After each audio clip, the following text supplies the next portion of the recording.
إن الحمد لله نحمده ونستعينه ونستغفره ونؤمن به ونتوكل عليه ونعوذ بالله من شرور أنفسنا ومن سيئات أعمالنا من يهده الله فلا مضل له ومن يضلله فلا هادي له وأشهد أن لا إله إلا الله وحده لا شريك له وأشهد أن محمدًا عبده ورسوله أما بعد فأعوذ بالله من الشيطان الرجيم بسم الله الرحمن الرحيم يا أيها الذين آمنوا استجيبوا لله وللرسول إذا دعاكم لما يحييكم واعلموا أن الله يحول بين المرء وقلبه وأنه إليه تحشرون رب اشرح لي صدري ويسر لي أمري واحلل عقدة من لساني يفقه قولي سبحانك لا علم لنا إلا ما علمتنا إنك أنت العليم الحكيم۔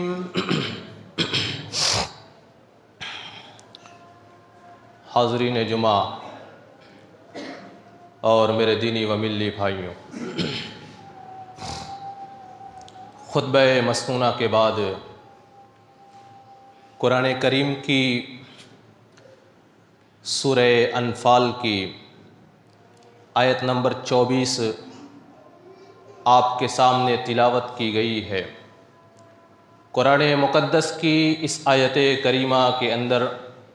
اللہ تعالیٰ اپنی اور اپنے رسول کی فوری اطاعت کا حکم دے رہا ہے اور ارشاد فرماتا ہے یا ایھا الذین آمنوا استجیبوا للہ وللرسول اذا دعاکم لما یحییکم، اے ایمان والوں اللہ اس کے رسول کی بات کی طرف فوراً دوڑ پڑو، اللہ اس کے رسول کے احکامات کی فوراً تعمیل کرو۔ اذا دعاکم لما یحییکم، جب اللہ اس کے رسول تمہیں بلائیں اس چیز کی جانب جو چیز تمہیں حقیقی زندگی عطا کرنے والی ہو، جب اللہ اس کے رسول تمہیں بلائیں اس چیز کی جانب جو چیز تمہیں جنت میں لے جانے والی ہو، جب اللہ اس کے رسول تمہیں بلائیں اس چیز کی جانب جو چیز تمہیں حقیقی ابدی اور سرمدی نعمتوں کو عطا کرنے والی ہو، استجیبوا للہ وللرسول، تو ایسے عالم میں تم حکم کی تعمیل کرنا اللہ کی، ایسے عالم میں تم اللہ اس کے رسول کے فرامین کے اوپر فوراً عمل کرنا۔ اور پھر اس کے بعد اللہ تعالیٰ ارشاد فرماتا ہے وَاعْلَمُوا أَنَّ اللَّهَ يَحُولُ بَيْنَ الْمَرْءِ وَقَلْبِهِ، اور یہ یاد رکھنا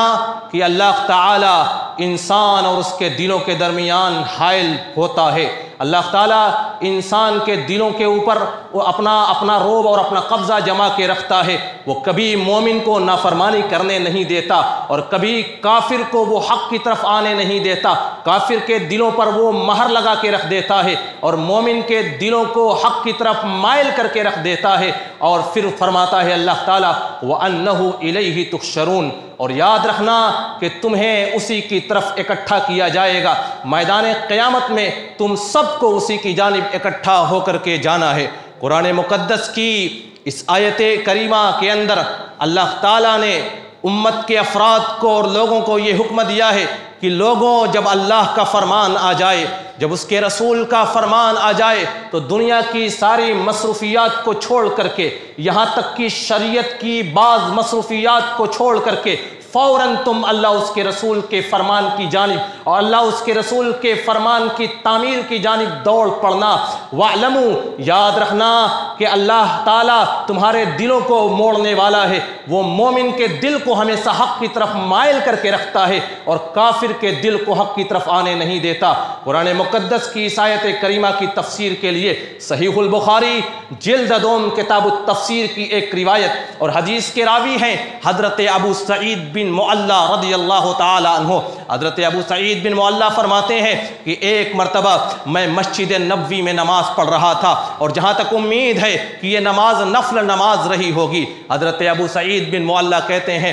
میں مسجد نبوی میں نماز پڑھ رہا تھا، رسول اکرم صلی اللہ علیہ وسلم میرے پاس سے گزرتے ہیں اور اس درمیان کہ میں نماز میں ہوں اللہ کے رسول نے مجھے بلایا، چونکہ میں نماز میں تھا اس لیے اللہ کے رسول کے حکم کی فوراً تعمیل نہیں کر پایا، فوراً رسول مکرم صلی اللہ علیہ وسلم کے اس حکم پر لبیک نہیں کہہ پایا۔ جب میں نماز سے فارغ ہوا، نماز سے فارغ ہو جانے کے بعد میں دربار نبوی میں حاضر ہوا، اللہ کے رسول صلی اللہ علیہ وسلم کے پاس پہنچا۔ رسول اکرم صلی اللہ علیہ وسلم نے جب مجھے دیکھا آپ نے ارشاد فرمایا ما منعک ان تجیبنی، کہ کس چیز نے تمہیں روک دیا تھا میرے حکم کی تعمیل کرنے سے؟ جب میں نے تمہیں بلایا تو تم فوراً کیوں نہیں آئے؟ کس چیز نے تمہیں روک دیا تھا؟ حضرت ابو سعید بن معلّہ کہتے ہیں رسول اکرم صلی اللہ علیہ وسلم میں نماز کی حالت میں تھا اس لیے میں نماز توڑ کر کے نہیں آ سکا، جب میں نے نماز مکمل کی ہے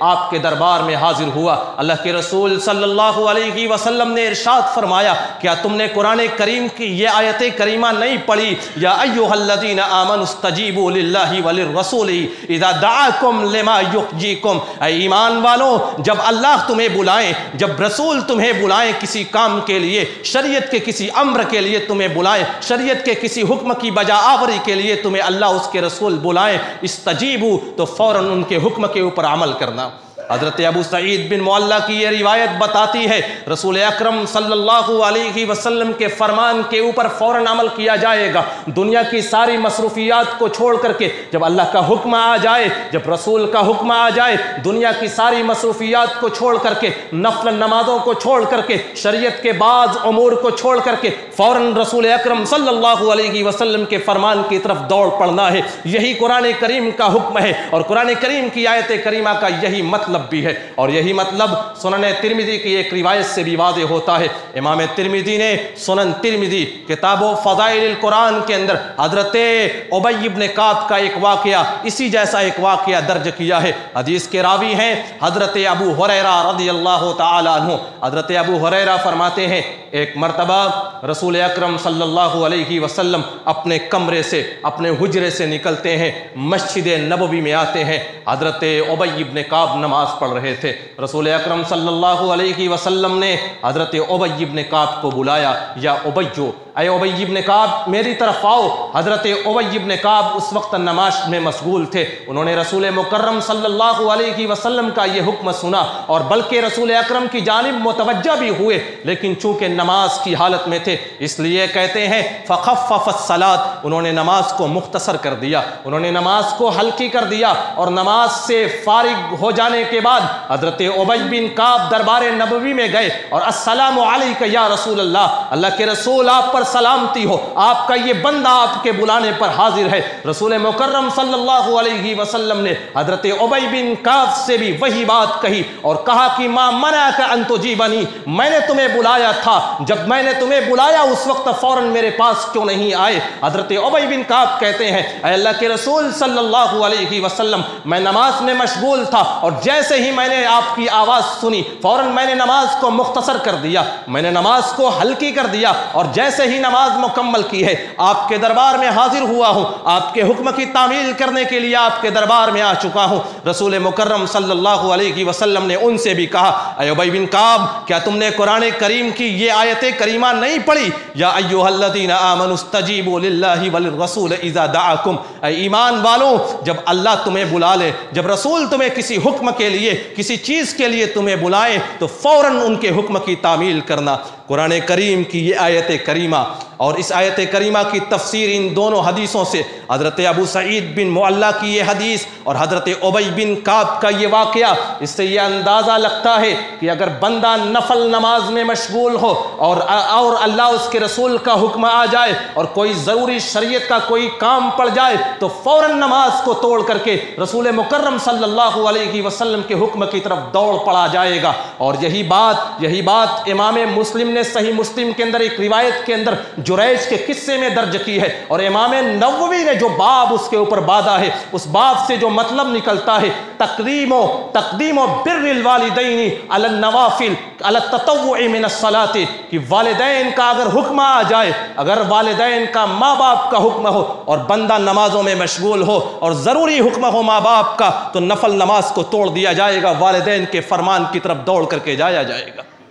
تقدیم و بر الوالدین علی التطوع من الصلاۃ، یہ امام نووی کا باب ہے۔ امام نووی کہتے ہیں کہ اگر بندہ نفل نمازوں میں ہو، اگر بندہ نفل نماز ادا کر رہا ہو اور ماں باپ کا بلاوا آ جائے تو فوراً نماز کو توڑ دیا جائے گا اور ماں باپ کے فرمان کی طرف دوڑ کر کے ان کے حکم کی تعمیل کے لیے جایا جائے گا۔ اور یہی بات حضرت ابو سعید ابن معلہ کی روایت اور حضرت ابو ہریرہ رضی اللہ تعالیٰ عنہ کی روایت، جس میں حضرت ابی بن کعب کا قصہ ہے، یہی بات بتاتی ہے کہ جب اللہ اس کے رسول بلائیں اور بندہ نفل نمازوں میں ہو تو فوراً نماز کو توڑ کر کے دربار نبوی میں حاضر ہوا جائے گا۔ یہاں پر ایک اور پوائنٹ اور ایک اور نقطہ یہ ہے کہ حضرت ابی بن کعب اور حضرت ابو سعید ابن معلہ دونوں دربار نبوی میں حاضر ہوئے تھے، دونوں کو رسول مکرم صلی اللہ علیہ وسلم نے بلایا تھا، لیکن دونوں نماز سے فارغ ہو جانے کے بعد دربار نبوی میں حاضر ہوئے۔ کسی نے آپ کے حکم سے انکار نہیں کیا تھا، صرف نماز مکمل کی تھی، اور نماز کے مکمل کرنے کے بعد دربار نبوی میں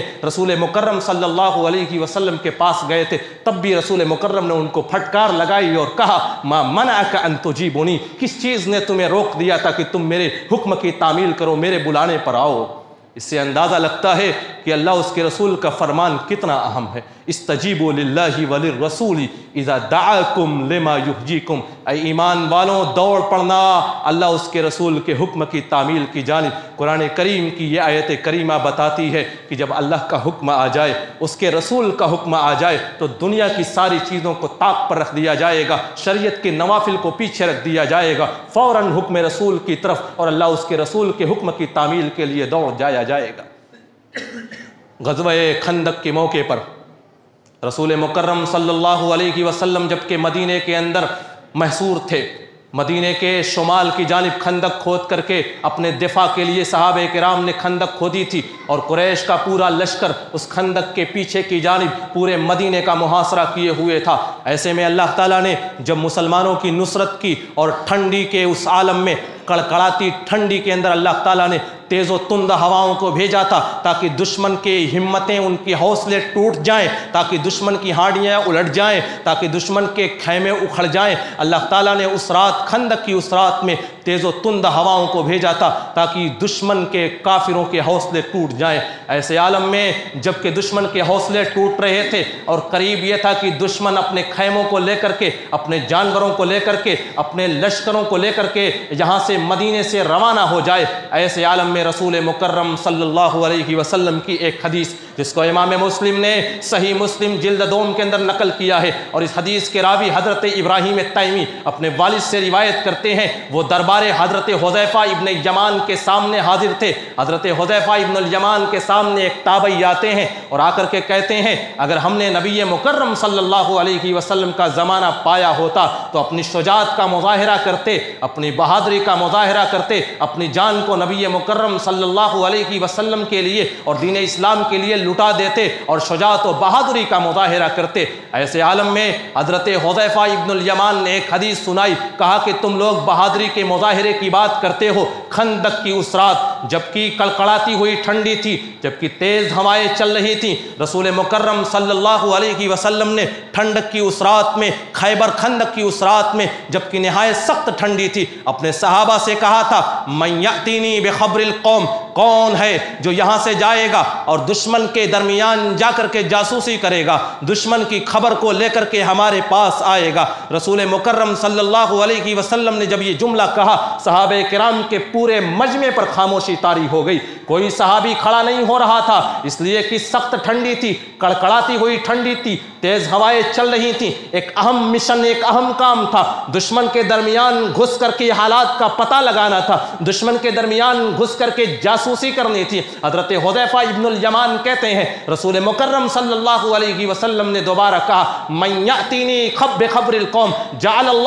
اللہ معی یوم القیامہ، کون ہے جو دشمن کی خبر کو میرے پاس لے کر کے آئے گا، اللہ تعالیٰ قیامت کے دن اسے میرے ساتھ رکھے گا، وہ قیامت کے دن میرے ساتھ ہوگا۔ صحابہ کے مجمع پر پھر خاموشی طاری ہو گئی۔ رسول مکرم صلی اللہ علیہ وسلم نے تیسری مرتبہ کہا من یأتینی بخبر القوم جعلہ اللہ معی یوم القیامہ، کون ہے جو دشمن کے درمیان گھس کر کے ان کی جماعتوں کے درمیان گھس کر کے جا کر کے جاسوسی کرے گا، اللہ تعالیٰ قیامت کے دن اسے میرے ساتھ رکھے گا۔ نبی مکرم صلی اللہ علیہ وسلم 3 مرتبہ صحابہ کرام سے گزارش کرتے ہیں کہ کون ہے جو دشمن کی جاسوسی کرے گا؟ حضرت حذیفہ ابن الیمان کہتے ہیں چونکہ سخت ٹھنڈی تھی، تیز ہوائیں چل رہی تھیں، ایک اہم مشن تھا، حکم رسول صلی اللہ علیہ وسلم کو بجا لانا تھا، کسی صحابی کے اندر ہمت نہیں ہو رہی تھی کہ اتنا اہم کام ہے، اتنا اہم مشن بجا کر لانا ہے، دشمن کے درمیان گھس کر کے خبر لے کر کے آنا ہے۔ حضرت حذیفہ کہتے ہیں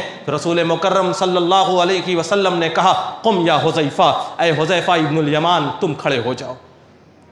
تم کھڑے ہو جاؤ اور اذهب فأتنی بخبر القوم، جاؤ اور جا کر کے دشمن کے حالات پتا کر کے آؤ۔ حضرت حذیفہ ابن الیمان کہتے ہیں فلم اجد بدن اذ دعانی باسمی، جب رسول مکرم صلی اللہ علیہ وسلم نے میرا نام خاص کر کے بلایا تو مجھے کوئی چارہ نہیں تھا، اب اللہ اس کے رسول کا حکم آ چکا ہے اور خاص نام لے کر کے رسول مکرم صلی اللہ علیہ وسلم نے حضرت حذیفہ ابن الیمان سے کہا ہے، پہلے آپ مطلقاً کہہ رہے تھے کون خبر لائے گا، کسی صحابی کے اندر ہمت نہیں ہو رہی تھی، اس اہم مشن کو بجا لانے کی کسی صحابی میں ہمت نہیں تھی، حکم رسول اپنی جانب تھا، اپنی طرف ایک طرف تھا، لیکن اتنا بڑا کام تھا کہ کسی صحابی میں ہمت نہیں ہوئی۔ حضرت حذیفہ ابن الیمان کہتے ہیں کہ فلم اجد بدن اذ دعانی، جب رسول مکرم صلی اللہ علیہ وسلم نے میرا نام لے کر کے بلایا تو پھر مجھے کوئی چارہ نہیں تھا، حکم رسول کو بجا لانے کے لیے میں تیار ہو گیا۔ اللہ کے رسول صلی اللہ علیہ وسلم نے کہا کہ اذهب فأتنی بخبر القوم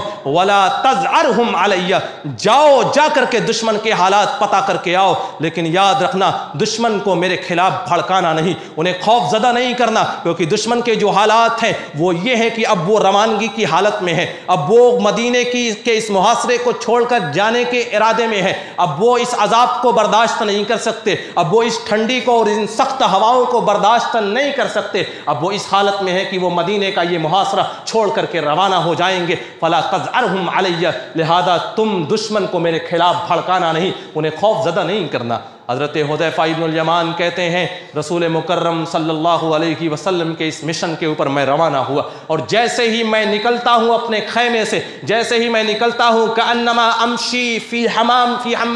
ایسا لگ رہا ہے کہ میں کسی گرم ہواؤں میں چل رہا ہوں، ایسا لگ رہا ہے کہ گرم ہوائیں میرا ساتھ دے رہی ہیں، سخت ٹھنڈی تھی اور تیز ہوائیں چل رہی تھیں، لیکن اللہ تعالیٰ نے اپنے اس بندے کے لیے خصوصی اہتمام کیا۔ حضرت حذیفہ کہتے ہیں ایسا لگ رہا تھا کہ میں گرم ہواؤں میں چل رہا ہوں، مجھے ٹھنڈی کا احساس نہیں ہو رہا تھا، یہاں تک کہ میں دشمن کے خیموں کے پاس پہنچ گیا، دور سے میں نے دیکھا کہ ابو سفیان جو ہمارا سب سے بڑا دشمن ہے، یسلی ظہرہ، وہ آگ پر تاپ رہا ہے، وہ آگ کے ذریعے سے اپنی پشت کو سیک رہا ہے، ٹھنڈی کے اس عالم میں وہ اپنے آپ کو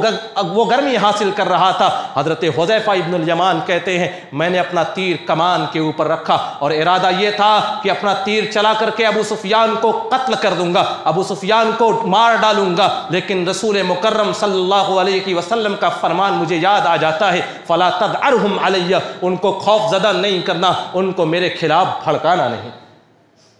حضرت حذیفہ ابن الیمان کہتے ہیں دشمن میرے تیر کے نشانے پر ہے، وہ دشمن جنہوں نے مکے کی زندگی کے اندر ہمیں پریشان کیا تھا، وہ دشمن جو بار بار مدینے کے اوپر حملہ کرنے کے لیے آ رہا تھا، وہ دشمن جو اسلام کا سب سے بڑا دشمن ہے، وہ بار بار جو مکے کے اوپر حملہ کرنے کے لیے فوجیں لے کر کے آ رہا ہے، وہ دشمن میرے نشانے کے اوپر ہے، وہ دشمن جو کافروں کا سردار ہے وہ میرے تیر کے نشانے کے اوپر آ چکا تھا، لیکن فرمان رسول یاد آ گیا فلا تدعرهم علی، دشمنوں کو میرے خلاف بھڑکانا نہیں، لہذا میں نے اپنا تیر نکالا اور پھر اس کو دوبارہ واپس رکھ لیا اور پھر آگے بڑھا اور اپنے مشن کو میں نے مکمل کیا۔ دشمن کے درمیان جا کر کے میں نے حالات کا پتہ لگایا، اور حالات کا پتہ لگانے کے بعد جب میں دربار نبوی میں واپس آیا، رسول مکرم صلی اللہ علیہ وسلم کے دربار میں واپس آیا، رسول مکرم صلی اللہ علیہ وسلم نے اپنی وہ چادر جس چادر کو اوڑھ کر کے آپ نماز پڑھا کرتے تھے، وہ چادر آپ نے مجھے اڑا دیا، اور جیسے ہی میں اس مشن سے واپس آیا ہوں